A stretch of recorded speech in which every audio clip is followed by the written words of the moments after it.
প্রায় দেড় যুগ লন্ডনের প্রবাস জীবন শেষে বুধবার রাত 12:15টায় লন্ডনের হিথ্রো বিমানবন্দর থেকে দেশের উদ্দেশ্যে রওনা হবেন বিএনপির ভারপ্রাপ্ত চেয়ারম্যান তারেক রহমান।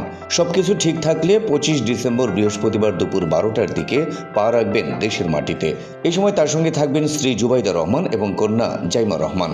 আরও থাকবেন তারেক রহমানের মিডিয়া টিমের প্রধান আবু আবদুল্লাহ সালেহ, ব্যক্তিগত কর্মকর্তা আব্দুর রহমান সানি ও তাবাসসুম ফারহানা।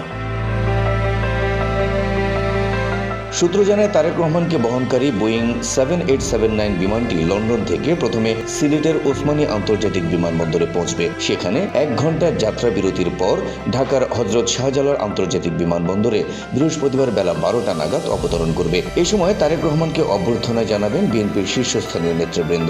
বিমানবন্দর এলাকায় এ সময় অবস্থান করবে দলের হাজার হাজার নেতাকর্মী।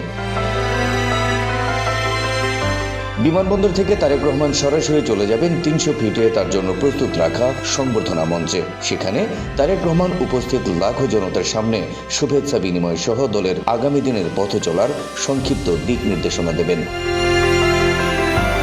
সূত্র জানায়, সংবর্ধনা মঞ্চ থেকে তারেক রহমান সরাসরি চলে যাবেন এভার কেয়ার হাসপাতালে। সেখানে গেল 23 নভেম্বর থেকে চিকিৎসাধীন থাকা মা বেগম খালেদা জিয়ার কাছে যাবেন তিনি। সেখানে বেশ কিছু সময় অবস্থানের পর সন্ধ্যার দিকে তিনি তার বাসভবনের দিকে রওনা হবেন। জানা গেছে, গুলশান এভিনিউয়ের 196 নম্বর বাড়িটিকে আগে থেকেই তার জন্য প্রস্তুত করে রাখা হয়েছে। আপাতত সেখানে থেকে দল পরিচালনার পরিকল্পনা ও দিক নির্দেশনা দেবেন বিএনপির ভারপ্রাপ্ত চেয়ারম্যান।